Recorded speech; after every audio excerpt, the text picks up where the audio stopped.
Hello and welcome to the Dead to NBA podcast. My name's Sean and joining me as always is the one and only Dante Broth. Mr. Broth, my man, how are we? Oh, I'm so good. Look at me. I'm glowing. Yeah, no, you actually are wearing like a glowing shirt. Golden State Warriors yellow, although it's not a Golden State shirt. But, where do you want to start with this one? This is back to regularly scheduled programming, just the two of us. Just the two of us. Just the two of us. I'll start with a story. A story at the start of the pod? Jeez, you wouldn't read about it. Daring, aren't we? No, not so much a story, more of a question, and something that I already know what you're going to say, but I sort of want to broadcast it to a wider audience. But friend of the program, Nick Viss, brought something up when we were at the pub on Tuesday, where he goes, "Oh, you know, if you get a tin of like tuna, like tuna in olive oil, if you just light it, it becomes smoky, as in the oil just goes up in a flame." Have you? Is he just? Is that just pub talk? He's having a bit of a bullshit, or do you reckon that really happens? Well, I'm going to just preface it and say, as a non-fish eater, I'm not the world's foremost expert on tuna and tuna brine flammability. I mean, I would suspect that if you lit it, it would catch on fire. I think that part is definitely true. I think that's not true. Well, I was just going to say whether that results in it becoming like smoked tuna. Is smoked tuna needs to be smoked rather than like set on fire. So yeah, you think it's not cooked. true? Well, it's not really. Is it in olive oil or is it in like tuna brine? You can get different flavors. So it'll be like one in oil, or one in like lemon and vinegar, mild Indian curry, tomato and basil, to name a few. I love a bit of tune. But how about I just do that and I'll report back to you. Yeah. Well, what have you got any tuna in the house? Why don't we do it? Yeah, but it's not oil. Okay. Well, yeah. I think that you like, it wouldn't necessarily be maybe that you just like you touch it and it bursts into flame, but if you held a lighter to there, that blue lighter that I'm looking at in your kitchen that's sitting in the bowl, you hold that lighter, 10 seconds, surely that's catching on fire. It's oil. I know, but it's covered in fish and water. I don't know. Well, we're going to have to do some research. But speaking of small sample sizes, we're a week into the NBA season. It's exactly 8 days ago since we recorded our opening night podcast in these very chairs. And so much has happened. You know, it's the start of every season where I feel like we always watch opening night together. We always watch opening night and we go, man, like the NBA's back and there's been 2 or 3 games on today and we've watched every single one. Like, man, I've watched 100% of the season. And then day 2 rolls around, League Pass opening night, and it's like, man, 13 games, but it's Sunday, so I'm going to watch like 5 of them, watch some highlights, and you're like, I'm feeling pretty good about this. Maybe this season I'll watch every game of basketball. And then all of a sudden you've got a work commitment or a life commitment or literally anything else. And it's like, oh, hold on, 26 games have passed and I actually watched 2 of them. But there is so much to dig into, yet so small in the grand scheme of things. And we're going to just bring a couple of things that we've been talking about, a couple of things that we've noticed in the first week of the NBA season. And what do you want to start us off with? Well, I mean, you said it's a great time to be a basketball fan. But I think we should start with Minnesota because the experiment, the Twin Towers experiment going on in Minnesota is one of the more peculiar roster-building moves of the last 5 or 6 years. And we've spent, along with the rest of the NBA cognoscenti, the majority of the offseason kind of wondering, like, what's this going to look like between Towns and Gobert playing big? 2 centers on the court pretty much at all times. What is this going to actually look like? And I think through the first 5 games of the Timberwolves season, they're 3-2. It's fair to say that there have been some growing pains, which is to be expected. I mean, like two players like that on the court together. Gobert and Towns didn't get much time together on the court in preseason. Yeah, Towns was in hospital with some illness. Yeah, so they're essentially taking the court, together for the first few times. So it's fair to expect some growing pains, but there have been stretches where it's looked really bad, really gummy, really just like stuck, and we haven't yet seen much of their skill sets kind of unlocking each other. Instead, what we've seen is a lot of the opposite, where their skill sets are like mutually incompatible and Towns wants to quickly attack off the catch on the perimeter and get into the paint, and then bam, his man and Gobert's man are meeting him at the rim. Or Gobert's operating inside, so Towns is spaced out to the three, doing, the role that, like, Naz Reid could do, like, not really involved in the play, standing in the corner. So I think we're yet to see the optimal kind of fit for these guys, which will come along, I'm sure, as the season progresses. But early out of the gate, it's been more miss than hit. Yeah, and some of the things that you've seen Chris Finch try and do with this team is, I mean, one of them, I was watching the game today, Wolves and Spurs, and it's a lot of, like, either two at the free throw line doing a little bit of high post, low post, which is obviously the most natural thing you do if you've got two centres like a Twin Towers. And with Cat has caught the ball at the high post before, and obviously he can hit the jumper from anywhere. So sometimes he'll get it, and then he'll pump fake and drive to the rim, because that's just sort of who he is. He just takes those two steps. But as soon as he does that, all of a sudden he's obviously not the five. There's Gobert there, so his little get it off the catch, pump fake, and do those ugly big stomping steps is just going to get clogged up by the centre. He's going into two guys. And then a few possessions they had Rudy Gobert at the high post, and I'm sure it works in FIBA, but throwing Rudy Gobert at the high post and say, hey, create for us, and it's just not going to work, especially because they've got such ball dominant guards and wings on the team already. So he's just sort of sitting there, and Yucky Pirtle, aka Jake Puddle, was just not looking at him whatsoever, which is obviously what's going to happen when you've got a ground bound big like that.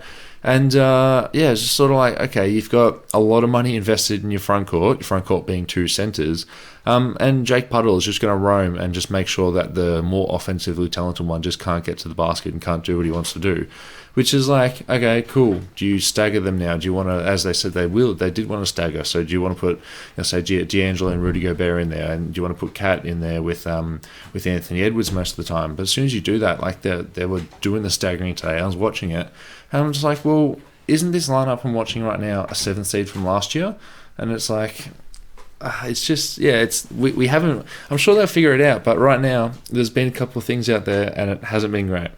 Yeah, well, the other thing as well with staggering two players who have kind of diametrically opposed skill sets is that you almost need to have two offenses, because you need to, well, three really, now that I think of it, because you need to have your sets figured out and your general flow figured out for when they're sharing the court.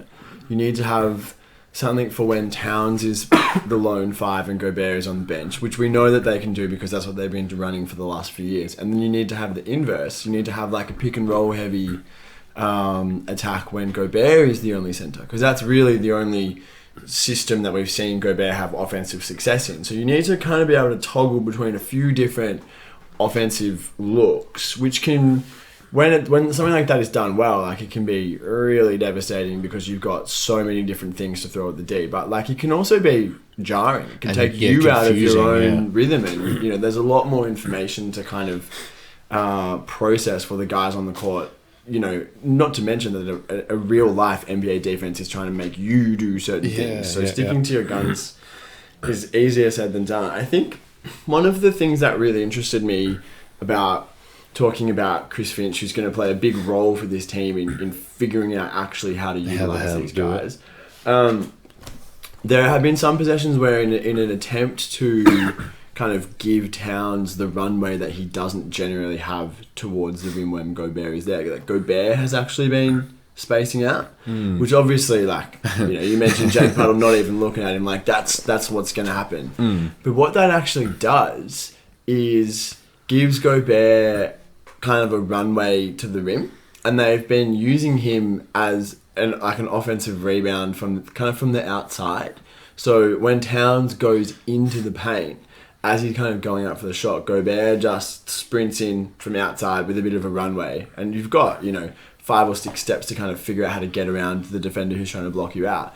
And against Utah, against the Spurs today, he had some success on the offensive glass, like starting from further away and coming in and kind of like using that athleticism and wingspan to crash the glass, which obviously we know he's one of the best at in the league. So I think that's an interesting look of how they can kind of like mix up the roles a little bit, but at the same time, like, just having Gobert out there, it does limit you because you mentioned it with the kind of like the high-low and when he's spaced out to the three, like no one's really that worried about it. And I saw one really interesting attempt at trying to get this thing to work, where it was a Cat and Gobert pick and roll, and it worked really well because you've got, Cat's got the ball, he dribbles around the screen, and then as he gets into the middle of nowhere and he can't find anything, Gobert hadn't actually rolled. He'd faded and then ran over to set a flare screen for Anthony Edwards, who, man, I'm trying to sort it out with my hands, but it is a podcast. Anyway, Cat's in the rim, and then as soon as he turns around to pass it out because he's just drawn a double team, Gobert set that flare screen. Anthony Edwards come around. By the time Anthony Edwards is curled to go to the rim, which I think he just finished at the rim, Cat's already sprinted out and he's just waiting at the corner, standing behind the 3-point line. And it's like, oh, okay, that was like super freaking weird and interesting, like Scott Brooks' 29 Wizards kind of interesting, but. I love asking how repeatable things are. I don't know how repeatable that one is. Well, unlike Kayla George's jump shot at at the FIBA Women's World Cup in Sydney a few weeks ago, that is maybe not necessarily that repeatable. One thing that I did want to touch on in a broader context with the Wolves is Anthony Edwards. And he and Karl Anthony Towns have had a little bit of like a public tit for tat over the last week, which is kind of a bit concerning on a chemistry level because, like, boys, it's 8 days into the season. Can we save the media comments for surely that's a January thing? This is also a bit like Trae Young saying he's bored of the regular season a week into it. It's Trae Young media comments is banned. It's banned on this podcast. But initially, when asked about the learning curve of playing with two bigs all the time, and Edwards said that the smaller the Wolves go, the better for him, which obviously is kind of a bit problematic when they've just invested $80 million a year in centres. And then Karl Anthony Towns, not in direct response to this, but a few days later, said to the media that when Edwards is up there talking about how much he loves Popeyes, and things like that, it doesn't make him very pleased to hear, insinuating that he doesn't think that Ant is taking care of his body in a very professional way. Now all of that stuff didn't need to happen in the media. Let's talk about keeping that in-house. But if this team filled with known commodities in Russell, who we haven't yet mentioned, Towns and Gobert, all of them, we know what they are. They're all vets, 6-7 plus years. And Edwards is kind of like the swing piece. It's like, if this team's going to jump up and be a 4 seed, like, yes, it's going to be because going big works, but it's also going to be because Ant Edwards really steps up. And so far this season, he's kind of struggled to be the player that they want him to be, I guess. He's not scoring particularly efficiently. He's averaging 20 on 43 from the field and 25 from 3. What number does that start with? This was before today, where he had like 34 points or something. But the first couple of games were a big struggle. And one thing you forgot to mention, by the way, in those media comments, is right as Ant was having a good game today, Popeyes, just pretty much quoted Karl Anthony Towns and were just like, oh, look, it's an athlete performing at his peak level and they can eat Popeyes as much as they want. Towns really gifted Popeyes that marketing opportunity. But the thing that I think is most concerning to me about Edwards is we kind of know what he is like as a scorer. We know that he's gonna, it's not unreasonable that he's gonna look at an efficient 25 per game as a 3-level scorer this season. That's the kind of player that he is. But his playmaking and his intent to playmake has been really poor. He's currently before today's game sitting at a 1-to-1 assist to turnover ratio, and there's been so many possessions where there's no one else touching the ball and it's just an Ant shot, or there's an obvious next pass, like a hot potato, get the ball and move it pass to be made that he's not making, which obviously would be frustrating if you're his teammate when you're the next man in the the chain of passes, and the ball needs to find you. It's pouring out for Naz Reid and Jalen Noel. Yeah, the boys camped out in the corner open. But he's also looking off his veteran teammates when they're in good positions and calling for the ball. He's kind of doing the Kobe look off, it's not happening, and taking and missing shots, which I think in the context of the early season, you can wash away and say he's just getting his rhythm back. But then with the, the obvious kind of maybe disconnect between him and Towns, I think that's something that I'll be watching very closely over the first quarter of the season. Like, does that seem to be something that can be water under the bridge, or is that simmering discontent a signal of something greater to come down the pipeline? Yeah. And just final point here from me on the Timberwolves. I obviously went over on their over-unders, and I was really excited. Obviously. Well, it was one of my best bets as well. I was really excited to see Gobert teams just always win heaps in the regular season. So of course, they're going to be good this season because they've just got better talent around him. But they've lost a couple of easy games. They've lost a couple of gimmies at the start of the season, and I'm not sure. I mean, I said maybe they'll win 60 games, which is obviously not going to happen. 60-win teams are the sort of teams that are hyper connected from day one. But I said they'd win 50 games. I went over on 48.5 or whatever it was, and they've got a couple of early easy wins that they just haven't had. And usually when you've got Gobert on your team, 99% of the time you'll just win. Gobert's just the sort of defender who will just help you win against bad teams. And they've lost to some bad teams. Well, they've lost to some bad teams, including Utah, who's apparently the best team in the league and are 4-1. But yeah, Gobert, I mean, defensively with him on the court has kind of been fine. Those minutes without Towns defensively, when he's the sole center, have been as good as you'd expect, pretty much plug and play. But the minutes where Towns is the sole center, and the minutes where they're sharing the court together have been bad defensively. And kind of no matter what's happening, Gobert has not had an offensive impact really whatsoever. But they have to be aware of that. They have to be aware that there's going to need to be an offensive kind of redistribution of focus. When Gobert's there, we're just going to go pick and roll when he's the lone big, and that will kind of come as you get these guys used to a pick and roll heavy offense for that little stretch. Move on. Should we move on to your favourite team? Who is this a bit? No, well, I'm going to introduce. Just let me do the intro. Your favourite team, who are 2-2, including a notable loss to the 3-1 Phoenix Suns by a fair margin, in which Klay Thompson got ejected from the game. Yeah. In a shocking display of a lack of sportsmanship. Anyway, that's the bit. I'm done. Any further comments? Nah. Suns good, Warriors bad. Ha. That's my... Yeah, remember when we went camping last year and we were both damn, it kind of sucks that we're off the grid, so we can't just watch, our teams play. It was beautiful to be off the grid. Oh yeah, it's great to get away, isn't it? Beautiful part of the world. God's country. But we were damn, this is the first time we're matching up. We're 1-2 in the West. And you won, I believe, and for some reason my brain's thinking JaVale McGee, maybe he had a good game, or anyway, you guys won.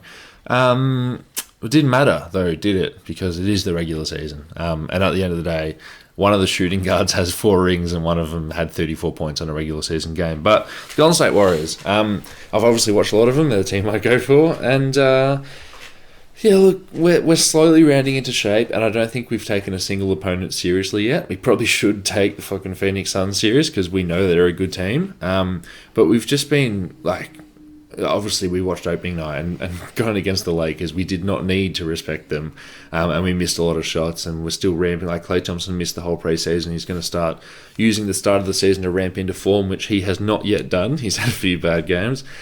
Steph Curry is amazing. Steph Curry is just who he is, 35-5, which is beautiful. But Draymond Green, he's getting the triple singles. Jordan Poole hasn't had an incredible game yet. He actually has struggled to find his offense. So we're simply just rounding into form, and I think a really, really good point of this is when we just beat the Sacramento Kings the other day. Did you check in on the scores in that game? I didn't. We were up at the half, 89-70 or early 70s. At the half, barn burner. 89 was I think it might have been a franchise record for points and a half. And it was like, cool, this is just like the olden days. Steph Curry's played like 25 minutes. All the starters are under 25 minutes. Throw out the Moses Moody of the world. Throw out all the bench dudes and just like let them coast to a victory. They didn't. The Kings actually like got hot in the second half of the game, and Steve Kerr was like, hold on, like I've just asked Steph to like ice his knees because we've got a franchise record for points and a half. Never brought back in the starters whatsoever, and we won by 3 points, I believe it was. Yeah. We're not taking teams serious. You can coast in the regular season. As I might have mentioned before, I've been watching a lot of basketball with a friend of the program, Lou, also housemate of the program, and he's never watched basketball like ad volume before. And then so he's asking questions like, "Oh, what's this? What's that?" He's like, "Sean, are you worried about like the Golden State Warriors like losing games or giving up massive leads?" And I'm like, "Oh, no. So if you're a team like this where it's already been established, like you can flick the switch off and on. It's not the greatest thing, and sometimes teams get called out in the long term for doing that." And he was actually quite shocked to hear that basketball teams like flick the switch off and on. It's like, man, there's 82 games, but I would love to see them flick the switch on because it's fun to watch them be good at basketball and stressful to get 3-point wins against the team in purple. Any takeaways from you from Golden State Warriors? Well, I think in terms of not taking teams seriously, like obviously that kind of incurs a little bit of risk, i.e. that Kings game where the lead just gets whittled down and what shouldn't have been a close game ends up being. But you're also like engineering opportunities for the young guys, and that's the kind of thing that if you get Moody, get Kuminga, get Wiseman like early reps, and by halfway through the season they're contributing rotation pieces that you don't need training wheels for. You can just throw them in and say, like, yeah, go. Like, you're a fully fledged, Kuminga, like, we trust you as much as we trusted Damian Lee last year, or, someone like Barbosa a few years ago. Like, guys that you're just throwing it in and saying, like, yeah, seventh man, second guy off the bench, go. Do it. Do your 22 minutes a game.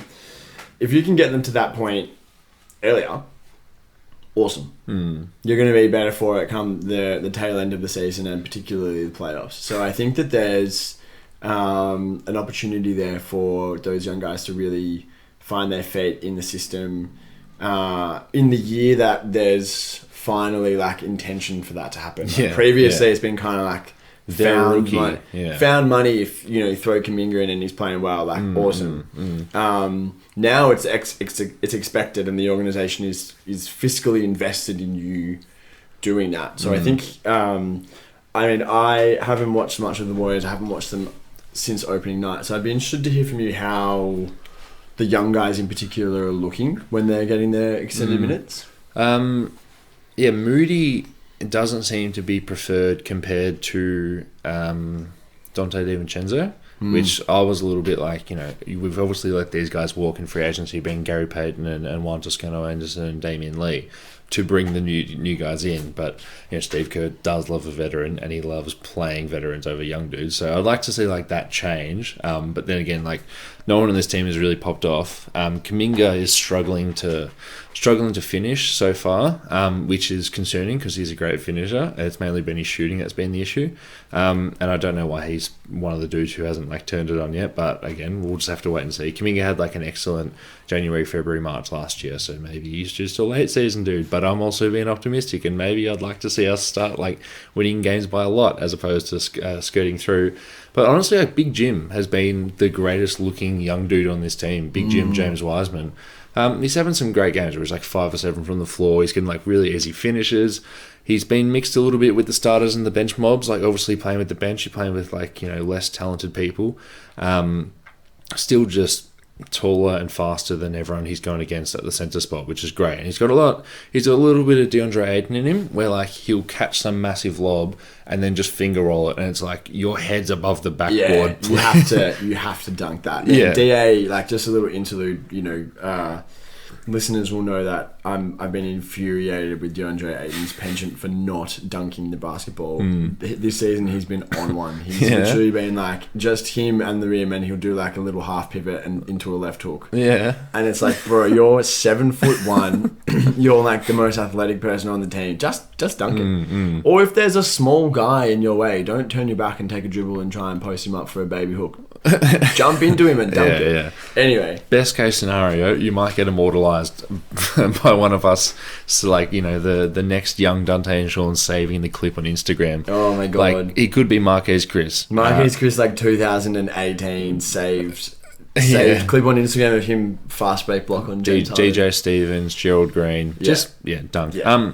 But yeah, Big Jim. And then I was listening to the Light Years pod yesterday, and the guys were saying, like, it is interesting that, like, Kevon Looney is just such a vet, and he's such a great guy, and he's like, Steve Kerr trusts him to be like, okay, go stand with this second unit, like, yeah, mix up the bigs a little bit, Kevon Looney and all the bench guys, and like, he actually stabilizes the team, and he stabilizes them on defense, and it's like, you know, for a dude who's getting paid what the taxpayer MLE, he's like, and he's doing the job of, you know, you might say one of the greatest centers in the league, where it's just like, can you keep a bad team alive, which is like very good for Loon.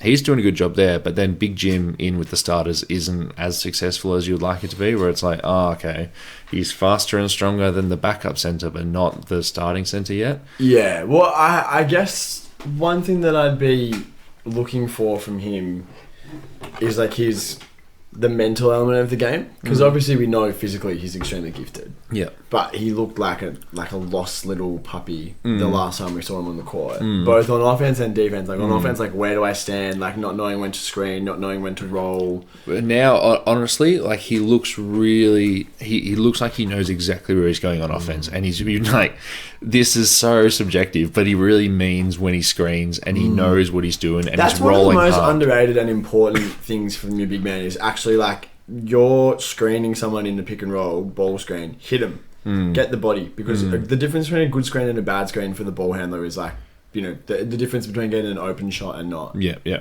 But yeah, defense is still very much like, you know, he'll commit a foul and be like, my hands are up, and like, you know, stuff like that. We'll see. Like it is early in the season, but at least like the offense looks good. Like he looks like he can just be like, let's say a prime DeAndre Jordan, where it's just like he's just going to make the shots that get thrown up there, and he's, you know, a better free throw shooter than DJ. But look, it should come around. He's a physical specimen. He's fully healthy. He's got a ring.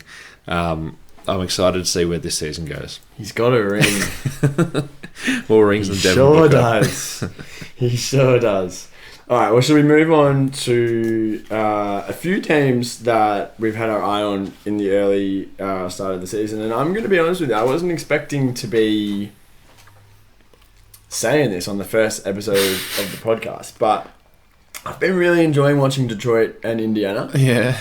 Not necessarily because of the quality of basketball or because there's like a long-term interest for me with those teams there.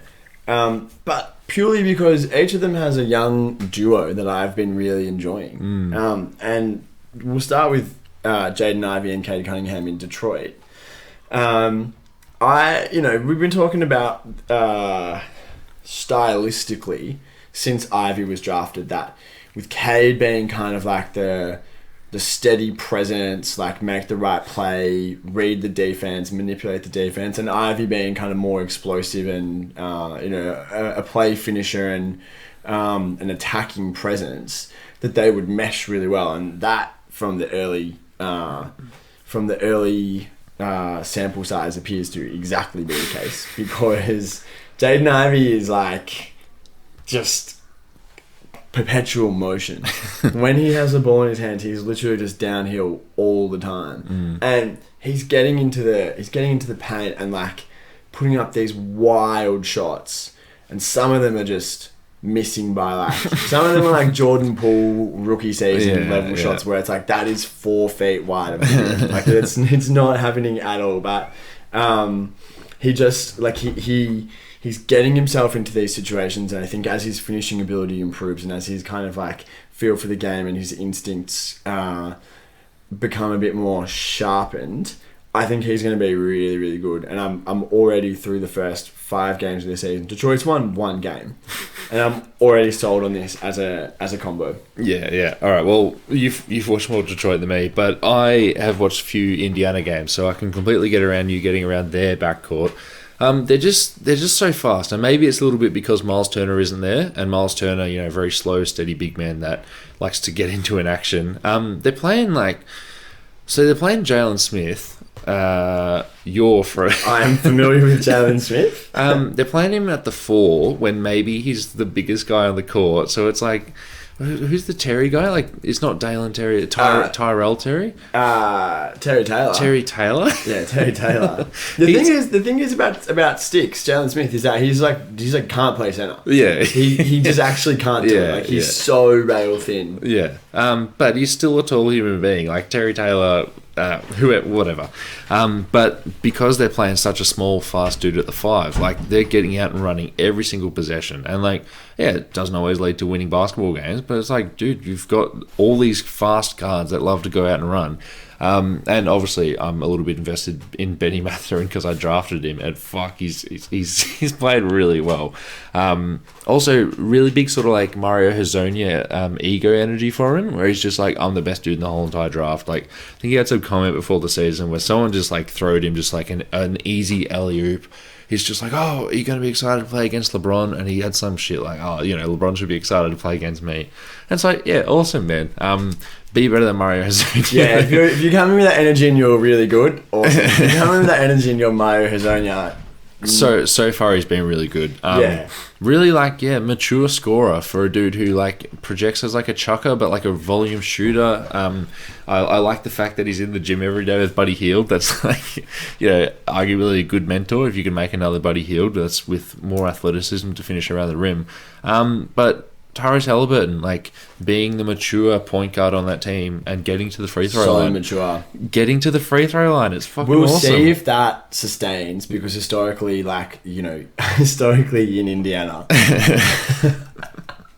with Malcolm Brogdon for the last 3 years, we've done this exact podcast and been like, man, Malcolm Brogdon's averaging 26 and 10 and getting to the free throw line. So there's something about the early season and Indiana point guards changing their game. Halliburton in Sacramento wasn't getting to the free throw line and wasn't someone who was looking to aggressively drive all the way to the rim. Obviously, if you're going to be an efficient scorer, that's a skill that you need to have. So if he has really kind of incorporated that into his game and this is a sustainable thing, he's shooting the lights out like we know he will. If he's getting all the way to the rim, finishing and drawing contact, getting fouled, like that's pretty powerful. Through the first 4 games of the season, he's averaging 24 and 10. And are you ready for this? On 52, 43, 95 splits. Fucking, if he's a 50, 40, 90 guy, and the Kings traded him for Domantas Sabonis to miss the playoffs in the first year. Yeah. And then potentially the next year. He's looking like... I've been... Again, small sample size, but fuck. Yeah, I have been skeptical. I think that it's fair to say that he has... when they made the trade, I thought, like... Fair to say that he's got a shot to be better than Sabonis, but I don't view him as... Like, I don't necessarily view him as an all-star. Yeah. Someone who's going to make 4 all-star appearances in his prime. Yeah. I don't necessarily view him that way. And, like, the end of last season, he killed it. Awesome. Whatever. A team that was not very good and going nowhere. You can maybe write that off. Small sample size, but he's looking like a player that would absolutely make the Kings look like the fools with egg on their faces in that situation. Because he's like, the way that it's not even just the numbers, it's the eye test. Like, you use the word mature. He's so mature. He's so composed. He's another guy similar to Cade, where you just know he knows how to manipulate the defense. You know that he kind of understands what the D wants him to do. And he understands when to kind of go away from that. He understands how he can unlock that. But for both him and his teammates, and him playing next to Benny Mathurin, who, like, if you pass him the ball, he's going to shoot it. Yeah, which is good. Like, you want him to kind of get those up and explore the limits of what his game can do. And dare I say it, like, if he can tighten the handle up, there's potentially a little bit of PG about him. Yeah, which is pretty damn nice. Maybe a PG with a little bit more confidence from a young age.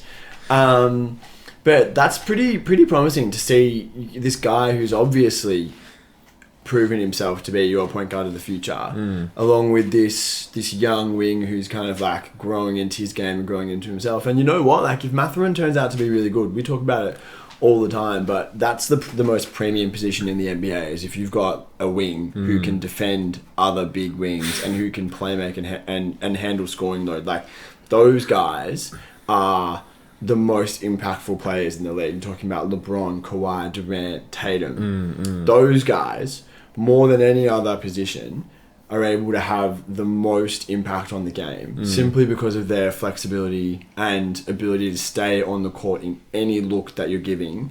So, I mean, Indiana has to be like elated with the performance from these guys and the knowledge that they still might be really bad.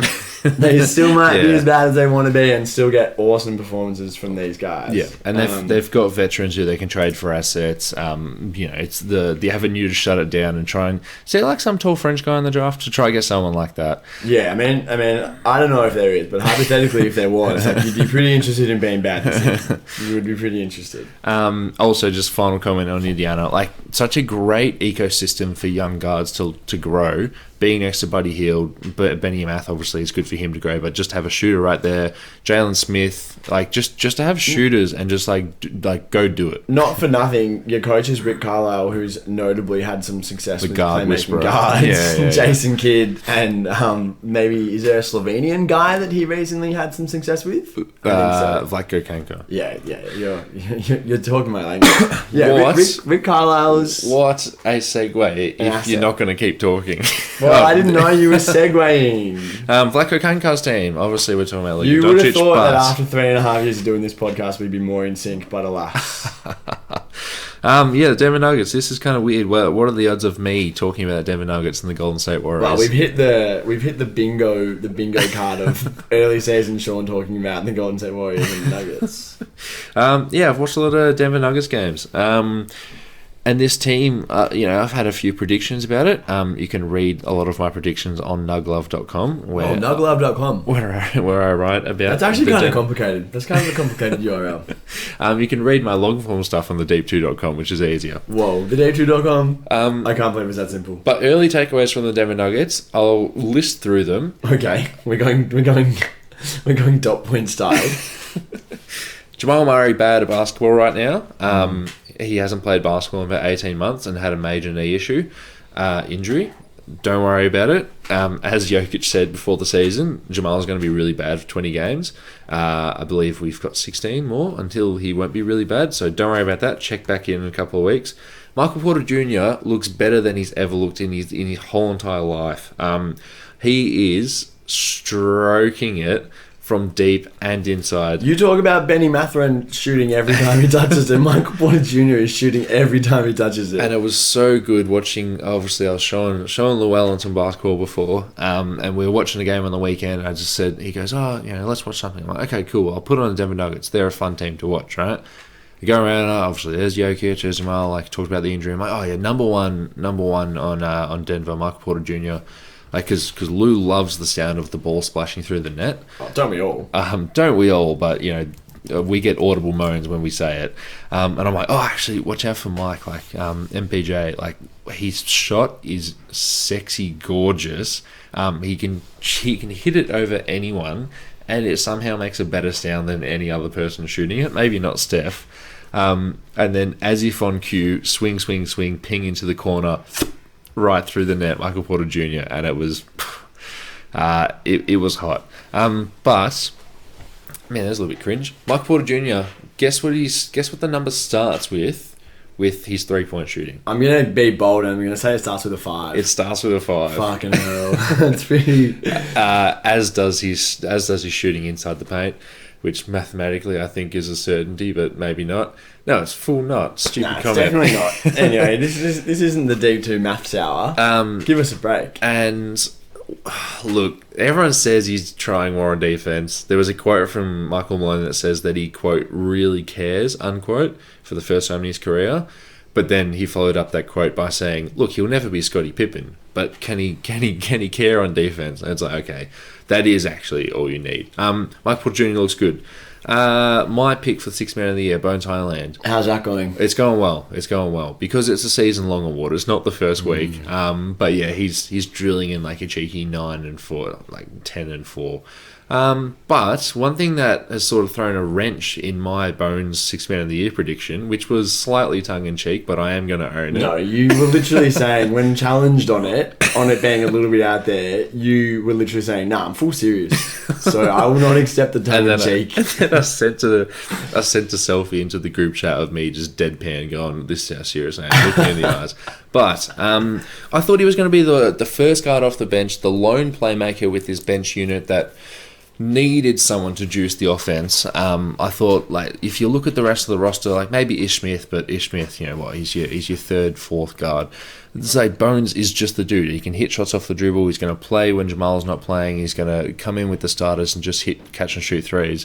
But that hasn't been the case because Bones, while he is still hitting those catch and shoot threes, he's doing that on the bench unit because a lot of the time it's Bruce Brown running the offense on the second unit, which is not something I imagined I'd be saying as a sentence any time in my life. But Bruce Brown, as we've seen in Brooklyn, like, you know, he's that Biggie Smalls where he catches at the free throw line and he's got a lob or a pass out to the corner. You know, a tiny Ben Simmons, right? And arguably doing a better job than Ben Simmons. Yeah, we should right say now. that Ben Simmons is a large Bruce Brown at the moment. But yeah, Bruce Brown's just he's getting the ball. He's like coming off the screen, and then he's just getting stuff started with dribble handoffs, and like he's such a smart cutter. And then he's the guy that they're actually subbing in for Jamal Murray when Jamal gets these rest games. So I think he's rested 2 games so far. And Bruce Brown started today for Michael Porter Jr., who's also wrestling with a back injury. I don't think he's injured. It's just like load management for his back. Yeah. But Bruce Brown's just fitting in perfectly with this team. And there's this one play against, I can't remember who it was, but it's Jokic and Bruce Brown at the top of the 3-point line, like directly in front of the basket. And just like how you see Steph Curry and Klay Thompson run around each other to like one to fling off and go get the ball, you got these two centers, one of them 6'10", one of them Bruce Brown sized, and they're running off each other to catch the ball, and then they just can't wait to catch it because they know that the other one's rolling and they're such good passers on the roll. And then that person catches it, and all of a sudden they're under the rim with all the attention on them, and both of them are capable of throwing any pass anywhere.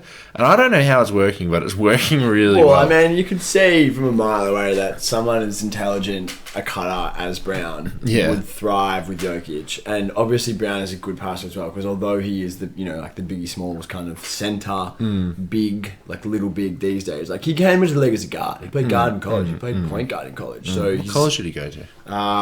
That's actually some trivia I don't know. He got drafted by Detroit. Let's have a look where he went to college. He went to Miami. Yeah, right. University of Miami. Ding. It makes complete sense that there's kind of like already a bit of synergy there, because you give Jokic like a bloke with 2 brain cells and he'll make it work. It's no surprise to see that. But bringing it back to Bones, from what I've seen of the Nuggets this season, he kind of looks a bit jittery, like he's kind of forcing it, because I think he maybe feels the expectation to be that kind of Monty playmaker. Morris. To be that kind of juice off the bench. And there's no doubt that he has the skill to do that. But he kind of, his decision making doesn't seem to be very good. He's really trying to insert himself as a scorer when it's, maybe more of a swing shoot situation rather than a. And that might be who he is, because like he is that Jamal Crawford, Jordan Crawford kind of guy, like the scorer off the bench who's super slippery, got like one of the best layout packages in the world. But I'm sticking with my pick. Like, just give it time. It actually, he is also, how old is he? He's 20, 21. Yeah. He's from Wilmington, Delaware, and his family fell from a fryer. We legally have to mention that every single time we talk about Bones. But yeah, it's looking good. I'm a little bit worried that Jokic is being a bit passive, but again, it's the start of the season, and I could just be worried, just like the Golden State Warriors. It's the start of the season. I mean, give the 2-time defending MVP the benefit of the doubt here. Yeah. And they're struggling on defense big time. But again, that's something that will, with 2 starters coming back off of like missing essentially an entire season plus in Murray's case. you can't expect them to be great on D straight away. They kind of, in the peak era of all of their big three playing together, like they were a good defense that kind of was like just getting by. Yeah. But they obviously do have defensive limitations. So whilst those guys work their way back into shape, neither of whom at their peaks are like fantastic defenders anyway. Yeah. Then you can address the problem. Yeah, I think wait for those guys to be like 20 games into the season before you start panicking about the D. One other thing I do want to mention. I love talking about the Nuggets and the Warriors. Nuggets haven't had a Gary Harris replacement who just gets those leak outs, just free 6 points every single night because Jokic throws it from full court. Bruce Brown's done that a little bit. I don't know if you saw the game-clinching play against the Warriors, but I can't remember, maybe it was Bones dribbling or something, and Jordan Poole picked his pocket, lays the ball up. Oh my God, all of a sudden it's a 2-point game. Jokic grabs the ball, and his eyes are down, and his eyes go up, and he's flung it full court for game-clinching, put themselves up 2 possessions. Jokic is the heir to Kevin Love as the best outlet passer in the league. That's I'm not saying Kevin Love is a better outlet passer than Jokic. Jokic is obviously the best passing big of all time. Don't get your knickers in the knot. I'm saying for the 2009 to 2017 period, I know. Kevin Love was by far the best outlet passing big in the league, and now it's Jokic. Kevin Love, a lot of like two-handed netball passes. Jokic is the one hand. Eyes down. Mate, you think netball's all about two-handed passes? You should have seen me on the court last night flinging it to the far corner with one hand. Well, that is a perfect segue to the first piece of news, which is that Hancock prospecting. Nah, but seriously though, just a little aside about our friend Gina Reinhart. No, not Gina Reinhart. Our friend Donald, the goal shooter for the Diamonds. Oh, you talking about the finish? The one. Yeah, she scored the game winner with 5 seconds left in her Diamonds debut. Yeah, like not only for that to be the story for like that player, game winner in your debut, awesome. But for it to be after the firestorm of media coverage that's gone on around, essentially the team was sponsored by Gina Reinhart's company, Hancock Prospecting, which is a mining company, and the previous owner of Hancock Prospecting, not that long ago, had suggested that the solution to the Aborigine problem was the forced sterilisation of the entire population using chemicals in the water, which is a pretty messed up thing. So Donald, who is Indigenous, took a stand against that, and the Diamonds backed her up, and they lost their $15 million contract from Gina Reinhart as a result. Ensue crazy media coverage, both sides of the political spectrum getting up at each other, and then she just goes and scores a game winner in her debut. Awesome. Also, awesome the rare netball Eurostep game winner. Yeah. Bit of Ginobili there. Seriously, a bit of Ginobili there. But let's talk about basketball news. We'll start off with the thing that, as you said, gets the clicks, Russell Westbrook. We will not be mentioning Russell Westbrook's play on the court for this because we could go on very long there. But there were 2 reports coming from Kevin O'Connor of The Ringer. He wrote an article just about Russell Westbrook and more focused on the actual sort of trade side of things and tried to find out who's gone where. The first report is that the Lakers and Jazz are expected to revisit Russell Westbrook trades. Again, coming from Kevin O'Connor of The Ringer. These discussions stopped when I know Utah offered a first round pick with Bojan Bogdanovic, Mike Conley, and I believe Rudy Gay, in exchange for Russell Westbrook and those 2 picks, the 2 picks that, as you like to call them, the old faithful, 27, 29 first round picks. So I think both sides should have jumped on that, because I think the pick that Utah were giving was like a 2023 Wolves pick to LA, which not only gives them just another asset to fling. Like I can't believe the Lakers even had that much leverage to like actually even ask for a pick in return. But obviously they didn't take that. Bojan Bogdanovic got traded to Detroit, and now here we are again. What are your thoughts if this trade were to go through? Having, I think it is based around Mike Conley and Rudy Gay going to LA in exchange for Russell Westbrook. What do you think? Well, I think the other iteration of the trade is the better one for me if I'm the Lakers, which includes Jordan Clarkson. If I was the Lakers and the deal on the table was Westbrook 27 and 29 for Gay, Conley and Clarkson, I'll just do it. Because at least with Clarkson, you're getting a 20, he'd be 27 or 28, but prime of his career, proven commodity, 6th man of the year, like will be a contributor on your team for however long you want him. And is also the exact type of player, scoring guards, that every single trade deadline, there's a team that's like, man, we could use more scoring off the bench. Let's give a first round pick for a scoring guard. So even if you bring Clarkson in and it all goes balls up, he'll have trade value in a year or two's time.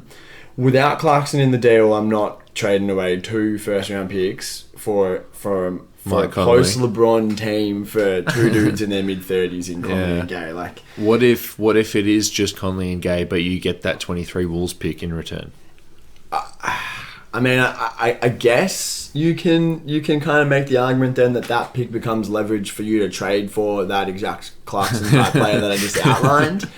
But I'd rather have Clarkson in the hands, knowing that he's kind of like the upper echelon of that player archetype, that role. Honestly, if I am the Lakers and I got offered Conley, Gay, and a first round pick, but let's say again Wolves 23, and you have to give up Russell Westbrook and those 2 Lakers picks, I take that 100% of the time. I think it is. How long do you think about it for? Maybe 4 seconds. Yeah. And there's 4 losses on the season, or 5 losses. You take that. This is well beyond repair. It's very clear that it's Lakers. not working. Yeah. And the only other alternative, bar a trade, is just to say like, stay home, mate. Which you can't really do for a team with title aspirations, telling a $50 million player to stay home. Yeah. I mean, it works in other scenarios. Like, works is in inverted commas. Like, it's palatable enough in other scenarios. But yeah, it's very clear that this is not going to work with Westbrook, who's now picked up a hamstring injury. We'll see if that's a scenario where his hamstring is injured and then he comes back, or if his hamstring, again in inverted commas, like maybe lags for a little bit. The hamstring thing's so weird, because he had that comment where someone asked him, do you reckon maybe this happened because you came off the bench in the preseason? And then he had some comment about how he started for so long and he knows what his body demands of him when he starts games, so coming off the bench just like threw him out of whack, which is like such a weird comment for a guy to make after saying weeks before, I'll do whatever it takes to win. So you wouldn't do it if there's no Clarkson. Well, I mean, I reject out of hand that comment from him, because it's the classic, like, the Carmelo, like, being like, I'll do whatever it takes to win as long as that's on my terms. As long as the decision on what that involves is actually completely mine. And my pride and my dignity are the things that are absolutely foregrounded in any scenario. Like, it's just like the holier than thou, like, I'll do whatever it takes, when in actuality, like, you won't even do anything different. I'd have to think about it, because I think whilst it's really obvious that this team's not going to win a chip with the current roster construction, I just don't know if I can get myself past that idea of trading away 2 potentially really valuable first-round picks. I mean, look at where the Lakers were 6 years after Kobe was last good. Kobe's last good, really, when he was like an elite player and they were good. We'll call it like 2012, 2013 maybe. Where are the Lakers in 2018-19? Awful. Yeah. Their pick was one of the most valuable commodities in the league. So if a similar thing kind of happens here, like, those 27 and 29 picks are going to be tasty. And if you're Utah, would you still accept it if both those picks were top 3 or top 5 protected? Yeah, for sure. Really? Because what are you giving up if you're Utah? You're giving up the reason why you're giving up a Walker. The reason Kessler why the next Lakers year. can't. I don't think why I would have to think about that is because it's not like you're giving it up for Bojan Bogdanovic, who is the exact kind of player who they could use right now, who's like 31, 32, still has maybe two good seasons left in him. You're giving him up for guys who might already be past it, in Conley and Gay. Like, I don't think you can expect them to be high level contributors in in the playoffs. Like Gay didn't work out really for Utah last season, and Conley. Remember after the first season though, when Gay was the dude who walked through the doors, and then everyone's heads shone up like, oh my god, big men that can shoot, we're saved. Crazy. And then he hit 5 threes on their opening game, and then the commentators were like, that's why we brought him here. If you shoot it from behind the line, it's worth 3 points. Everyone's going nuts. Wasn't the saviour. No, it wasn't the saviour. And Conley, I think you have to say that Conley's tenure in Utah has been a failure. Overall. Would you? I think so because he's the piece that was brought in to give them the point guard player that they didn't have and to elevate them, and he hasn't elevated them. I think. Well, look, regular season success. They proved to be an elite regular season team. I think they were already an elite regular season team when he got there, though. So I would hesitate to say that them maintaining that was as a result of his presence. And like these. Like you can't be trading away 2 really potentially valuable firsts for guys who might be your 9th and 10th best players. Throw in that 23 pick maybe and see what you can but swing that's the for thing. that. Conley's maybe the 3rd best player tomorrow on this Lakers team. Like Yeah. there's no one there, and you saw in the group chat today like the shooting percentages for all the players. Like Conley's immediately. The thing is though, like if this Lakers team is the 10 seed and this trade makes them the 8 seed, well, that's not worth it. You need to actually have I don't think a trade exists to make them a 4 seed. But that's what I'm saying though. You need to have, as the Lakers, you need to balance the LeBron James win now mentality with a clear-eyed assessment of what your best case outcome is with a trade when you're giving up assets like that. And you can't make a clear-eyed assessment that this trade, bringing in Conley and Gay, as well as a first-round pick, is going to vault you to anything even remotely resembling contention. And if that's not the case, then you can't give away those assets, because you know who might be interested in those assets? Any team next season. So if you hold on to them and you don't just throw them away for a piece of piss, those are valuable assets that could net you a high-level starter. If you show a bit of patience and you're not rushing into things, like it's obviously terrible to see this team with these superstars kind of like struggling like this, and it doesn't look like it's going in a positive direction this season. But like you can't be getting 50 cents on the dollar for those picks, which is what they would be doing in my opinion, unless Clarkson is in the trade. If Clarkson is in the trade, then I think I'd say that's enough of a return for me that I'd be comfortable to do that. I disagree with you completely here, because I think you do have to just get 50 cents on the dollar, and you do have to just be like, okay, what's the best offer on the table? Is it Josh Richardson, who we're going to talk about in a second, or is it simply just Mike Conley and Rudy Gay?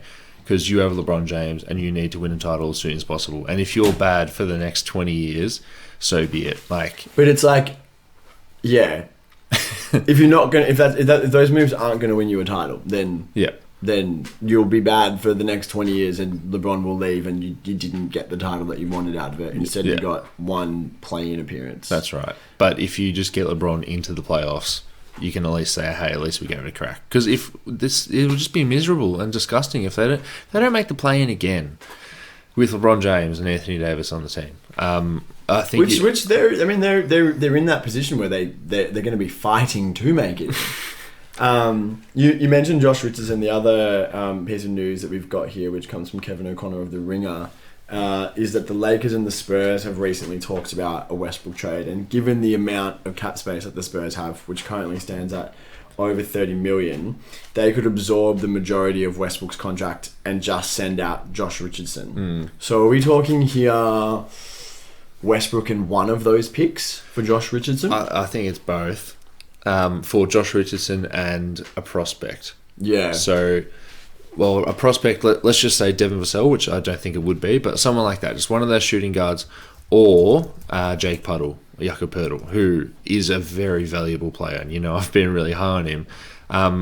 Would you do that if you're the Lakers? I don't think that Vassell or Josh Primo are getting included in that trade. I don't think that you're getting a prospect. I think that surely you could negotiate that down from 2 picks to 1, and if it was Westbrook and the 27 pick, unprotected, for Josh Richardson to do that in a heartbeat. Because on the Spurs end, like, Josh Richardson's not doing anything for you right now. Yeah. And they're Can I obvious. just say, he had 11 assists and 1 turnover today. What the hell's that? What's the assist to turnover ratio on that one? I'm going to have to put it through the calculator. It's 11-1. Westbrook, if he ends up on the Spurs, is just going to have the stay home treatment. He's going to get the that's actually one thing I said to friend of the program Jackson and Spurs fan. It's like, what if you make this trade, but you know, what if you're a little bit upset because they've already pocketed like 3 wins, like, you know, they're like the Jazz right now, they're winning games and they shouldn't. Yeah. What if you play? I heard there's some French guy. What if you play Russell Westbrook because he's bad at basketball, and all of a sudden you out tank everyone else, but you can actually just sit up there and be like, oh, we're trying to give Pop a send off and we're trying to win games by playing our superstar, sell some jerseys, like. Spurs, like, no one believes that, and it's too far gone. The situation is too far gone. Tongue is firmly planted in the tree. I know, but you would assume that he'd get the stay home treatment. Yeah. So, maybe even bought out. Maybe even bought out. So for the Spurs to get a 27 Lakers first round pick out of essentially just getting rid of one rotation piece, and they want to lose games, like that's a no brainer. And Josh Richardson, you know, his one good season that sucked you in many years ago. He has not proven to be a reliable rotation piece for high-level teams in many years, and unfortunately many stops. Like he's kind of bounced around a little bit in the last 4 or 5 seasons. You know, Miami, Philly, Dallas, Boston. Yeah, he's not fixing your problems, but I think the relief here for the Lakers would be a bit of cap relief, but also just get rid of a toxic asset. And the other thing as well is that if you can kind of get that where you only include one of the picks, bam. Would you do it? Yeah, for sure. Yeah, right. And then what do you use the other pick on? Anything you want. Jordan Clarkson. you can cobble together your back end rotation pieces on small contracts to get probably, you know, I don't have the numbers in front of me, but up to mid-level exception money easily, and then attach the second pick to that, and then all of a sudden you're bringing in 2 like good level rotation pieces who can give you something that you want, rather than hoping and praying that Mike Conley and Rudy Gay still have something left in the tank. And also from a Spurs point of view, like, you give up a player who you received for nothing to get a 2027 Lakers pick, which could be, you know, like that Jason Tatum pick, could be something way in the future. It really a gift. Could be, yeah. On top of all the Atlanta picks they have. There's no way of predicting like how that will go because they're so far out in the future. You know that there's going to be a drop off in a post LeBron era for the Lakers. If you were the Spurs, would you do that deal if it was top 10 protected, that pick? No, I don't think I would, because if I'm the Spurs, I know I've got them over a barrel, and I'm offering them a far more palatable price than what Utah is. Yeah. So I'm saying, give that to me unprotected. Maybe we say top 1, top 3, maybe even top 5 protected.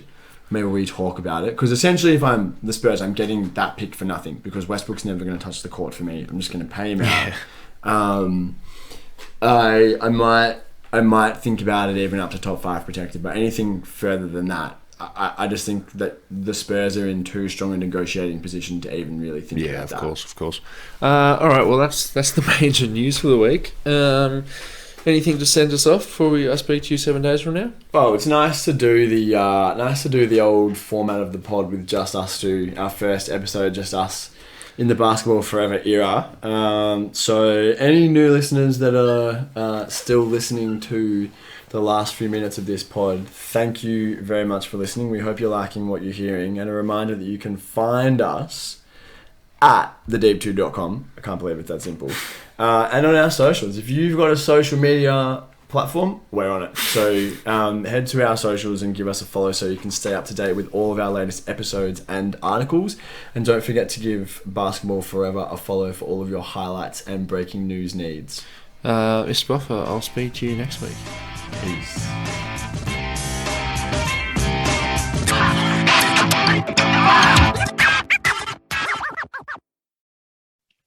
We were over the moon when we first heard that the NBA was going to be televised on Australian free-to-air TV in the 2019-20 season.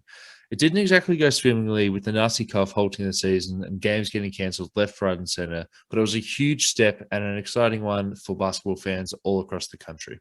Better yet, it wasn't a commercial channel cashing in on some basketball nerds like us. It was SBS, one of our public broadcasters.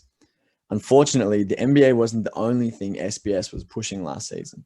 They also ran advertisements from Sportsbet, Ladbrokes, Bet365, BetEasy, and Neds, some of the biggest sports betting companies in Australia. In a one step forwards, two steps backwards move, SBS has dropped the ball here. As a public broadcaster, SBS plays a key role in providing relevant, culturally appropriate health information to local communities. The last thing SBS should be doing is offering a platform for gambling companies during the most financially unstable time in recent memory. This past year, men aged 18 to 24 made up 79% of new gambling account holders, with increased median spending and frequency of bets. This is the last thing we should be spending our money on given the financial uncertainty that comes with the pandemic. During COVID lockdowns, wagering companies spent more money on advertising and incentives to gamble, and it worked. SBS needs to hear from viewers that gambling ad revenue isn't worth the harm it causes. Call on the SBS chair, George Savitas, to put community health ahead of gambling revenue by signing the petition at www.endgamblingads.org.au/get gambling off SBS with hyphens in between.